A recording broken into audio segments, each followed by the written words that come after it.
Sir नमस्कार, काय नाव आपलं? नमस्कार, माझं नाव संस्कार कोळगे. बरोबर.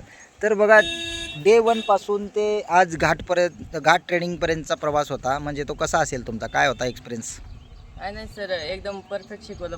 पूर्ण बेसिकपासून ते आता गार्ड ट्रेनिंगपर्यंत एकदम परफेक्ट झालो आहे. बरोबर. गेअर शिफ्टिंग वगैरे, ट्रेनिंग स्टेअरिंग मॅनेजमेंट वगैरे सर्व शिकवलं. हम्म. तर टोटल 3 गाड्यांवर शिकवलं. रेझा, टाटा पंच आणि टोयोटा टायझर. ओके. तर तिन्ही गाड्या एकदम परफेक्ट चालवतो. हम्म. आता सध्याला स्वतःची गाडी जर चालवायला हातात येईल तर घाटात वगैरे सगळीकडे चालवू शकतो. Okay sir.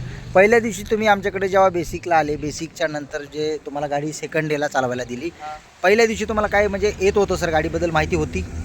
गाडीबद्दल सर, जेव्हा फर्स्ट क्लास अटेम्प्ट केला तेव्हा बेसिक माहिती सगळी सांगितली होती सरांनी. बरोबर. त्याच्यानंतर मग ट्रेनिंग चालू केली बरं, दुसऱ्या दिवसापासून. ओके. दुसऱ्या दिवसापासून. पण आज तुम्ही जे सांगताय घाट ट्रेनिंगमध्ये वगैरे इकडे तिकडे चालवू शकता, स्वतःची गाडी किंवा टेम्पो आता तुमच्या घरी आहे ते चालवू शकताय? हो सर, फुल ओके कॉन्फिडन्स. ओके सर, ठीक आहे. Thank you sir.